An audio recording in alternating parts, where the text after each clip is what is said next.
Hello viewers, আপনাদেরকে tech bible YouTube channel Yuvasathi প্রকল্পের আবেদন আপনি এখন বাড়িতে বসেই নিজে থেকে অনলাইনে করতে পারবেন। চাইলেও আপনি অফলাইনেও করতে পারেন। অনলাইনে কিভাবে করবেন, এর জন্য কি কি সাপোর্টিং ডকুমেন্টস দরকার হবে, কিভাবে আপনি নির্ভুলভাবে এই আবেদনটা করবেন, সেটা এই ভিডিওর মাধ্যমে আমি স্টেপ বাই স্টেপ দেখিয়ে দেবো। ভিডিওটা অবশ্যই খুব গুরুত্বপূর্ণ ভিডিও চলাকালীন আমি কিছু গুরুত্বপূর্ণ ইনফরমেশান আপনাদের জানিয়ে দেব। যদি আপনি এই জিনিসগুলো মেনে এই আবেদনটা করেন তাহলে অবশ্যই আপনার এই আবেদনটা গ্রহণযোগ্য হবে। এখানে একটা ওয়েবসাইট রয়েছে, এই ওয়েবসাইটের লিঙ্ক আমি আমার ভিডিও ডেসক্রিপশন বক্সে দিয়ে দেব। আগে ভিডিওটা সম্পূর্ণভাবে দেখে নিন, দেখে নেওয়ার পর তারপর এই ওয়েবসাইট থেকে আপনি আবেদন করবেন।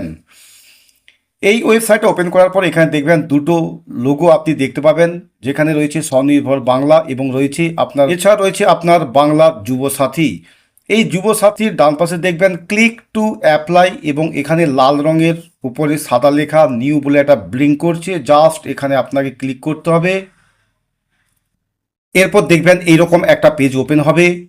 বাম পাশে দেখবেন রয়েছে ডাউনলোড সিস্টেম গাইড, এর নিচে রয়েছে আপনার অ্যাপ্লাই অনলাইন।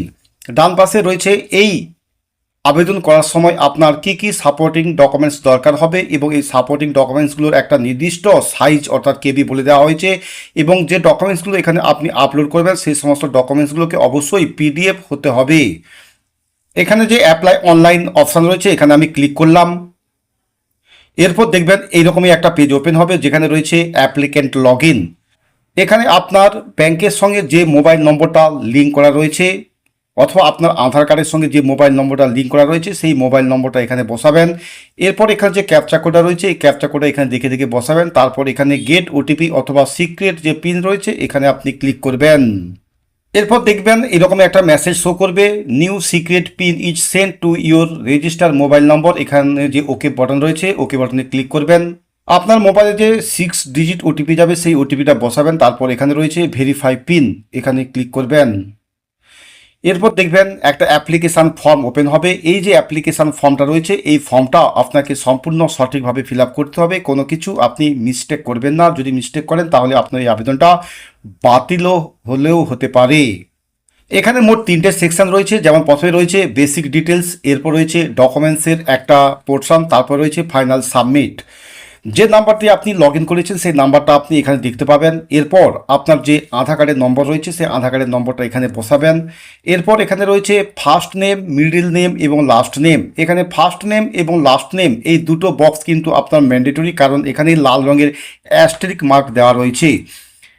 মহিলাদের ক্ষেত্রে বলছি, অনেক মহিলাদের বিয়ের পর নামের যে টাইটেল বা সারনেম যেটা পরিবর্তন হয় আধার কার্ডে সেটা হতে পারে, তবে এখানে যে নামটা আপনাকে বসাতে হবে সেটা এখানে পরিষ্কারভাবে বলে দেওয়া হয়েছে। বেনিফিশিয়ারি নেম অ্যাজ মাধ্যমিকের সার্টিফিকেট অথবা সমতুল্য যে ডিগ্রি রয়েছে সেই সার্টিফিকেটের নামের বানান যেটা আছে সেটাই আপনি বসাবেন।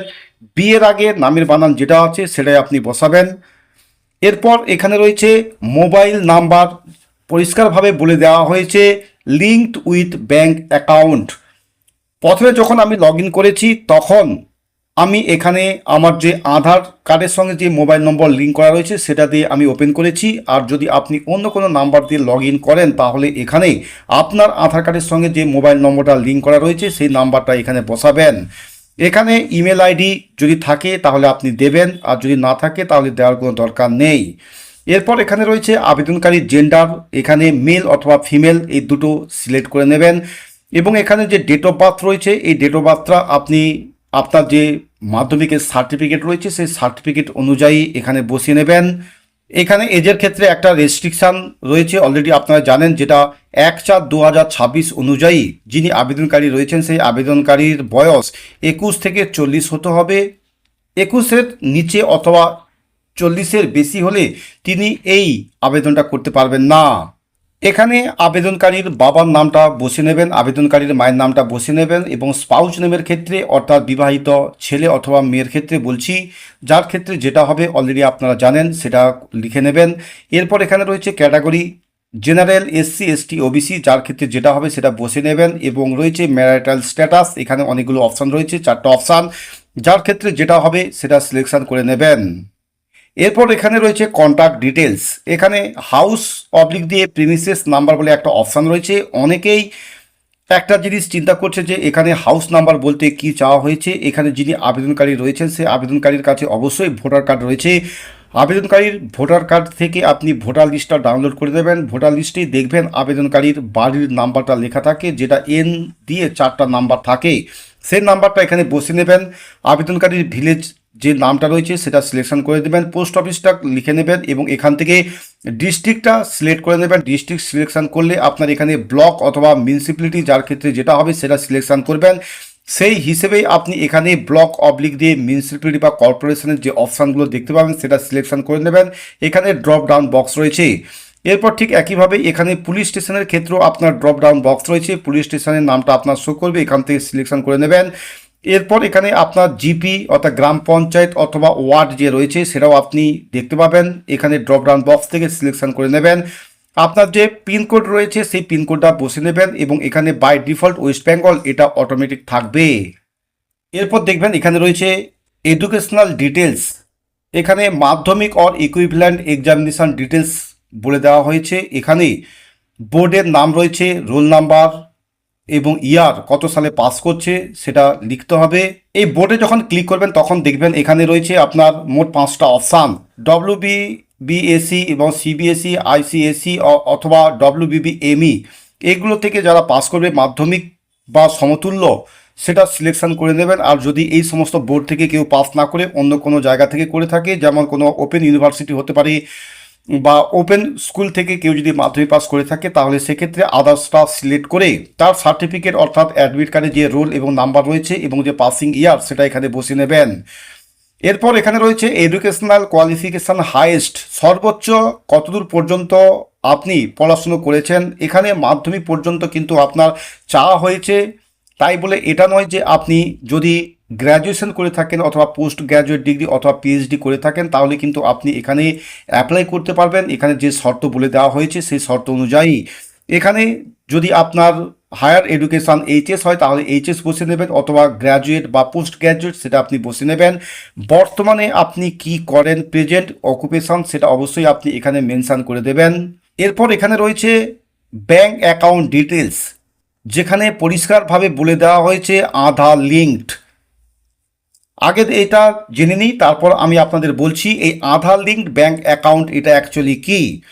প্রথমে এখানে আপনি যে ব্যাংকের ডিটেলসটা দেবেন সেই ব্যাংকের নামটা লিখে নেবেন, ব্যাংকের যে ব্রাঞ্চ নেম রয়েছে সেটা লিখে নেবেন এবং ব্যাংকের অ্যাকাউন্টটা দেখে দেখে সঠিকভাবে লিখে নেবেন।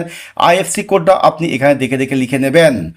এখানে আধার লিঙ্কড ব্যাঙ্ক অ্যাকাউন্ট বলতে ডিবিটি ব্যাঙ্ক অ্যাকাউন্ট বলা হয়, অর্থাৎ ডাইরেক্ট বেনিফিট ট্রান্সফার। ধরুন আপনার কাছে 5টা ব্যাংকের অ্যাকাউন্ট রয়েছে, ভিন্ন ভিন্ন 5টা ব্যাংকের অ্যাকাউন্ট থাকলেও কিন্তু আপনার 5টা ব্যাংকের অ্যাকাউন্টের সঙ্গে আধার লিঙ্ক থাকে, কিন্তু কেবলমাত্র একটা অ্যাকাউন্টের সঙ্গে আপনার এই ডিবিডি করা থাকে।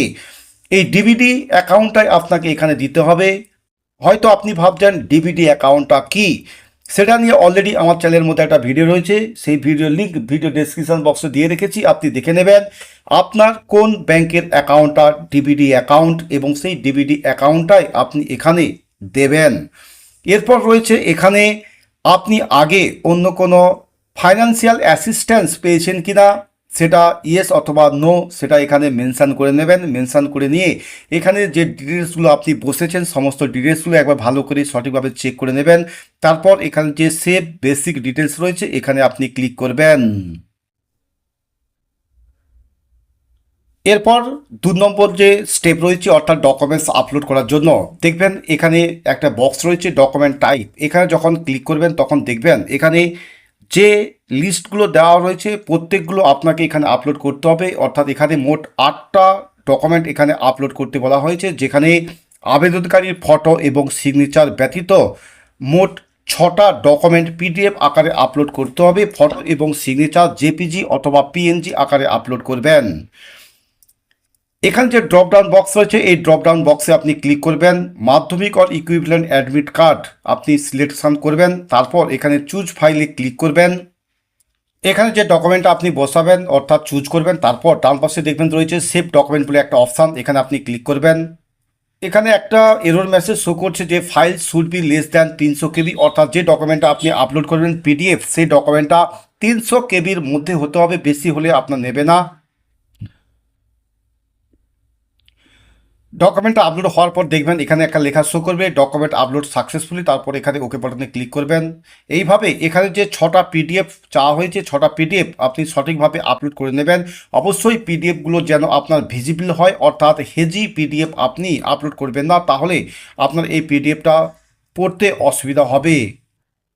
এখানে যে 6টা পিডিএফ আপলোড করতে হবে, এর মধ্যে প্রথম 5টা পিডিএফ অবশ্যই কম্পালসারি আপনাকে আপলোড করতে হবে। 6 নম্বর যে পিডিএফ রয়েছে যেখানে বলে দেওয়া হয়েছে copy of SC ST OBC certificate, এটা তো সবার কাছে থাকে না, যার জন্য এইটাও আপনি আপলোড না করলেও আপনার এই ফর্মটা সাকসেসফুলভাবে সাবমিট হবে।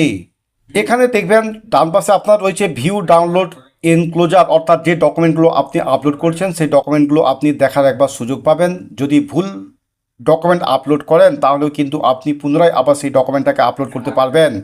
সমস্ত কিছু দেখে নেওয়ার পর নিচে দেখবেন একটা ডিক্লারেশন রয়েছে, এখানে সেলফ ডিক্লারেশন চেকবক্স দেবেন। এরপর রয়েছে ফাইনাল সাবমিট বলে যে বাটন, জাস্ট এখানে আপনি ক্লিক করবেন। তারপর এইরকমই একটা মেসেজ শো করবে, are you sure you want to final submit the application, এবং একবার সাবমিট করে দিলে আপনি এখানে কোনোভাবে কোনো কিছু চেঞ্জ বা মডিফাই করতে পারবেন না। এখানে তারপর আপনি ওকে তে ক্লিক করবেন। এরপর দেখবেন আপনার এই ফর্মটা সাকসেসফুলভাবে সাবমিট হলে এইরকমই একটা অ্যাপ্লিকেশান আইডি নাম্বার পাবেন, অনেকগুলো সংখ্যার এই নাম্বারটা। তাছাড়া রয়েছে আপনার ডান পাশে অ্যাপ্লিকেশান ফর্ম, চাইলেও আপনি এটা ডাউনলোড করে প্রিন্ট আউট করে রাখবেন, পরবর্তী সময়ে আপনার কাজে লাগবে।